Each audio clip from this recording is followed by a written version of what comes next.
Now at 6, a married couple who operate a Southwest Missouri business face charges for felony stealing. Plus, the next step for the state of Kansas after winning lawsuits against prescription opioid makers, distributors, and pharmacies. And we'll check out this year's Empty Bowl fundraiser as it's wrapping up. The 4 states' most watched news starts now. A motorcycle rider is rushed to the hospital after a crash involving an SUV. This is KOAM News at 6. I'm Dow Quick. The crash happened this afternoon. Joplin police say an SUV was traveling south on Jackson when it collided with a motorcyclist traveling east on 4th. The motorcycle rider was taken to the hospital with what are described as traumatic injuries to his lower legs. Police say the driver of the SUV was not hurt. A married couple who operate a Lamar, Missouri business are now both charged with stealing. Dennis and Brenda Masters own and operate the Rustic Barn Flea Market in Lamar. Now, we told you previously that authorities had charged Dennis Masters with the theft of thousands of dollars worth of payments and goods. Now the prosecutor has added 2 felony stealing charges against both Dennis and his wife Brenda.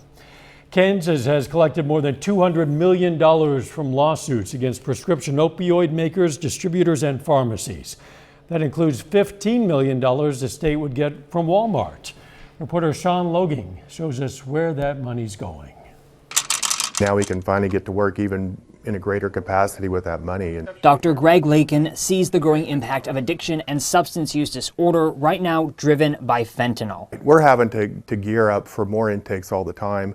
And then this fentanyl is exceptionally hard because people have very high tolerances when they come in. The owner of Center for Change, an outpatient treatment facility, says last year Kansas saw a 50% increase in overdose deaths. We're hearing stuff about overdoses and deaths that we've never had to deal with before. Greg says when it comes to the more than $200 million Kansas has received from opioid settlements, it's important it goes to the front lines to make the biggest difference for as many people as possible. Save lives first, and then we'll take it from there with regard to treatment and prevention. The settlements of the lawsuits and a Kansas law passed last year prescribes where the money is to go, prioritizing prevention and treatment. 25% goes to cities and counties directly. Wichita and Cedric County received the first payments of one of those lawsuits earlier this year, about $100,000 each. The remaining 75% goes to the state, which will distribute that money through grants. Pat George, a former leader of an addiction treatment provider and former Kansas Commerce Secretary, will lead the grant review board. Speaking with him Wednesday, he says one of their first steps will be to study what resources Kansas has and where the need is the greatest so they can plan and better target those funds. Greg says one of those needs remains awareness. Fentanyl is completely different than anything we've been exposed to. And that's just really been in the last 5 years where it's really taken over. Pat George says the Grant Review Board can start awarding some of those funds early next year. The state is still waiting to learn what its share is going to be from other nationwide settlements. Those include $5 billion from CVS and another $3 billion from Walgreens. Students and faculty at Pitt State interested in politics had a chance to meet professionals today. The School of History, Philosophy, and Social Sciences at PSU hosted 3 judges from the Kansas Court of Appeals. The judges spoke about their work and met some of the faculty and students. I have had a lot of family in law enforcement in the past, so I guess that gave me a little bit of interest in it. But just as I continued doing studies, I took a law of mass communication course, and I was very interested in what we talked about there. So I got a criminology minor, and I've really enjoyed my classes, and so that's really spurred my interest on a lot.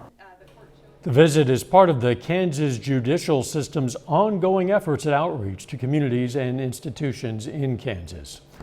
Let's check in with Doug for a first look at the weather. Well, at least it was a little bit warmer for us today, but it was still cold. High temps only into the mid 40s, and we're really going to cool down again tonight as a cold front has been shifting through the area. Upper 30s to near 40 outside for us right now. Plus the winds are going to pick up just a little bit, so that makes it feel to your skin a little bit colder. Northwesterly winds at about 10 to 15. Some very light little rain showers, light little flurries have been kind of flaring up over the past couple hours, and these are going to flare up a little bit more once they get closer to the metro and then south as we go through the evening hours. It doesn't look like a huge deal, but some random light showers mixing with a little bit of light snow. Here's midnight into the early morning hours, so something we definitely want to keep our eyes on as we go through the overnight hours. All right, dropping back through the 30s, but eventually 20s later on tonight. We're going to look into the weekend and Thanksgiving here in just a bit. Catch you then. Some Southwest Missouri artists and soup makers have once again put their talents together to help feed people in need. The 10th annual Empty Bowls event is just about to wrap up at Joplin's Empire Market. It's a unique fundraising event where artists and restaurants work together for a great cause. Pottery artists and soup makers from Southwest Missouri participate to make bowls and soup for people to buy. The money raised from these sales go directly to 4 privately funded organizations that prevent hunger as part of their ministry. It's a beautiful event that brings everyone together. There are beautiful handcrafted bowls. We've got generous restaurants that have donated all this delicious soup, and it really brings everyone together either over lunch or dinner, and they can celebrate the fact that every bowl is worth 15 meals, and then they also have something they can take home as a reminder. That event is just about to wrap up. It ends at 6:30. A minimum $25 donation is asked for each bowl, but people are encouraged to donate more. Coming up, we're going to hear from Pittsburgh nonprofits as they look to expand services to families in need. Plus, how some area kids are preserving history. The Wesley House, Pittsburgh's First United Methodist Church, and the Community Health Center of Southeast Kansas are working together to expand services to help some of the area's people in need. KOAM Shagun Bamadella has more about how the partnership will work. A new partnership by the Wesley House, Pittsburgh First United Methodist Church, and the Community Health Center of Southeast Kansas will provide new programs, more staffs, and services to help meet the needs of low-income families in the area. A lot of times, again, we are providing services at point of time when they need the care and they need the service. This really allows us to go further and expand that conversation of, again, what our community members are seeking for their future and for their family's future. Gannon says community volunteers play a huge role in their first official joint efforts. This is all donation based, so again really shows the strength and the helpers that we have in the community to come pick up a box and have everything they need for their family based on household size to enjoy a warm meal at home. The group will serve the community on Christmas by providing a food box. And people would come in, sign up for a Christmas box. We'll provide them with food and toiletries as well as a meat voucher to Ron's Supermarket. And they will come pick it up mid-December and have the 3 meals for the day of Christmas. Pastor Cho of the United Methodist Church says the partnership also lets them practice what love is about in their lives. We want to practice what love is about in our real life. So love is more than just feeling. So we just want to follow and practice what love is about in our real life. So that's why we started this mission. With the new partnership, they hope to reach 400 families with the Christmas boxes. Reporting in Pittsburgh, Shagun Bamadella, KOAM News.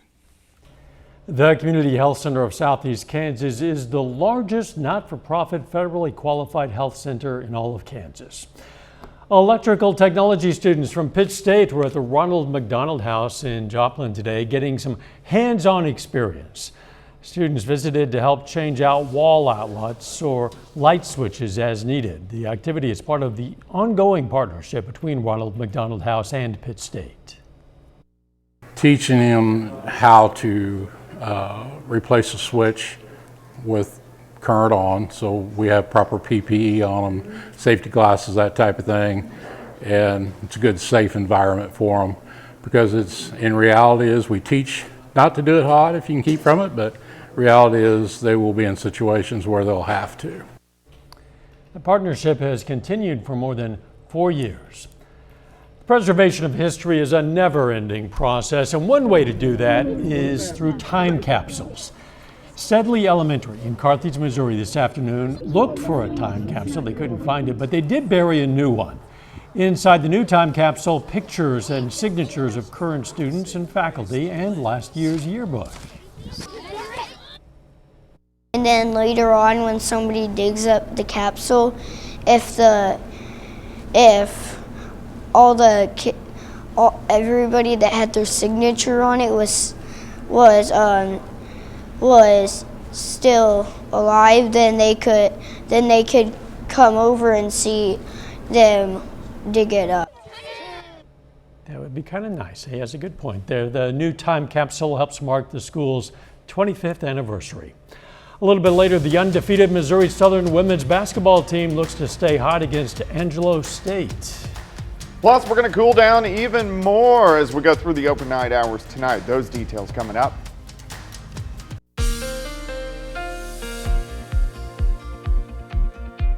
Well, it definitely turned out to be another chilly one for us today. Highs a little bit better as we did go into the mid-40s, but still well below where we should be for this time of the year. And it looks like as we go through the overnight hours tonight, it's going to cool down even more. Temperatures right now, most of us are still sitting near 40 into lower 40s, but a lot of areas have been dropping back into the upper 30s. Will continue to drop as we go through the overnight hours for us tonight. 7th range line currently outside 40, northerly winds 5 to 10, humidity is at 54%. Those northerly winds are going to pick up just a bit as we go through the evening into the daytime hours tomorrow behind a cold front that has slipped through. So when we drop back into the 20s, it will give us wind chill factors later on tonight into the upper teens. All right, 40 here shortly. We'll drop to about 32 by midnight, 27 at 6 a.m. Overnight low of 24 degrees. And you can even see a few light little flurries, light little showers, mainly in our northern counties. This is not that big of a deal. It's very light, but this could flare up a little bit as we go through the rest of the evening hours, especially once it gets a little bit closer to the metro and then south through the overnight hours tonight. But just a weak little wave that is shifting through with our cold front that is going to make us colder as we go into Friday. And look at the jet stream right out of Canada, right into the region, kind of pumping in that cooler air across the region. All right, so rain or snow chances very low for us as we go through the overnight hours for us tonight. And it's going to be just kind of scattered across the region. As we go through time, here's 9 p.m., a few light little snow showers mixed with some rain, mainly along the state line of Kansas and Oklahoma and along I-44 and south. Besides that, north of I-44, mainly just a few flurries. This continues, so here's midnight, mainly in our southern counties, pretty much out of here late tonight. Some random flurries are going to stick around as we go into the daytime hours tomorrow. So here's 7 a.m. We're kind of locked in with the clouds all day long. Our temperatures really don't go anywhere. Upper 20s by noon, and once we get into the afternoon, only lower 30s for highs. Again, could see a few random flurries, especially in the morning hours. 26 at 7, 29 by noon, 30 by 5 p.m. So Friday definitely is going to be a cold one. We are going to start to clear out tomorrow night, but still cold. We drop back near 20 for an overnight low, but Saturday looking better. Sunshine returns. We get back at least into lower 40s for afternoon highs. If there was any accumulation, it would be very light, mainly southern counties, a dusting, half an inch tops. All right, next week we start to warm up back into the 50s to near 60, but look at this. Rain chances will start to work in late Wednesday night into Thanksgiving, and may get a little bit of snow on the backside late in the day on Thursday. So that is something we need to watch for, especially travelers next week. 33 tomorrow, that's it. 43 Saturday, 48 Sunday. Rain chances for Thanksgiving. Forecast for that turkey on your graphic, not looking good. No, he's probably thawing right about now. Yeah, I suppose. Thanks, Doug. Jacob here now with sports. It's playoff week for Pitt State football. The Gorillas host the University of Indianapolis on Saturday to kick off the postseason. We'll hear from the Gorillas on that matchup. Plus, the Missouri Southern women try to stay perfect in their home opener against Angelo State. Those highlights next.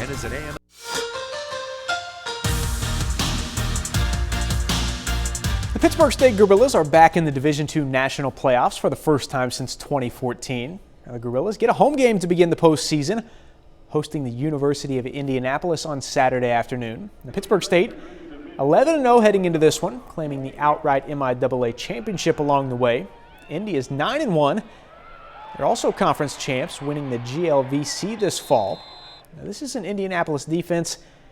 It's pretty good, especially against the run. Indianapolis is giving up just 54 yards per game on the ground, so the Gorillas going to have to get creative to keep the offense balanced. Their front seven really attacks the ball.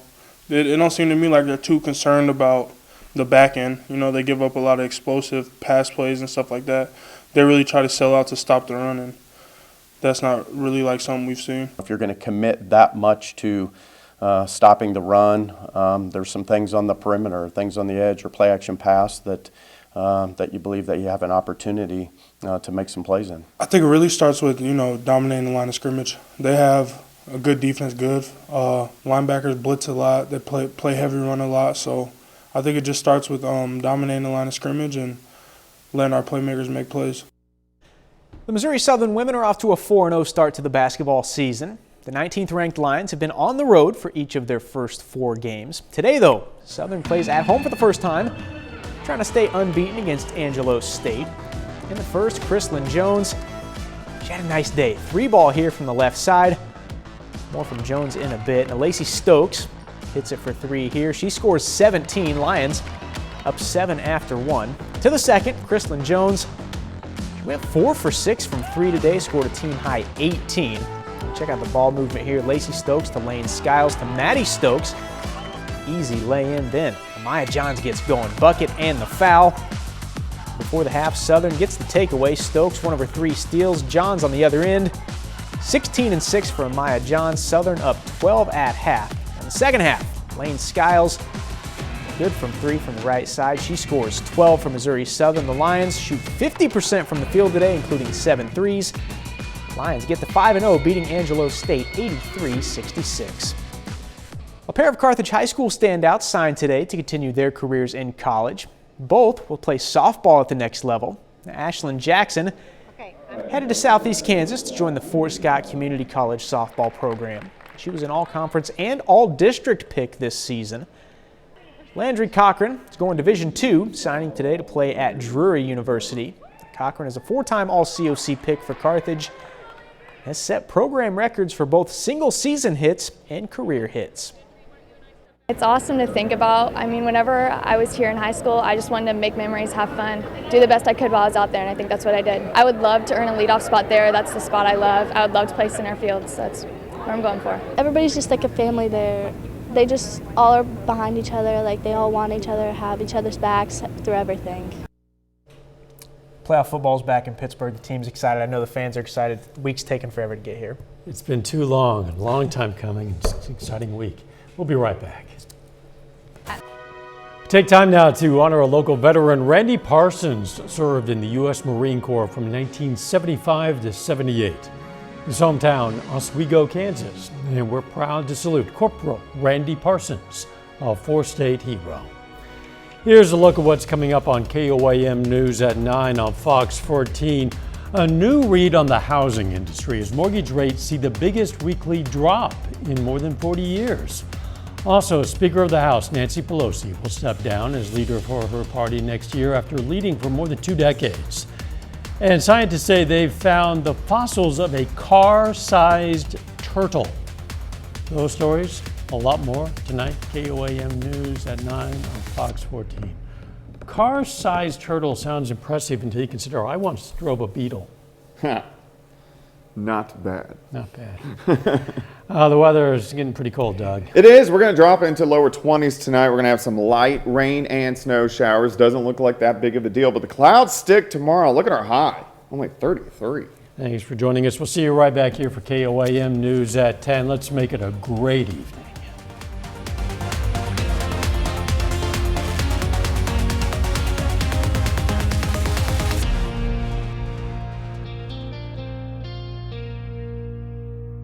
Salon Service is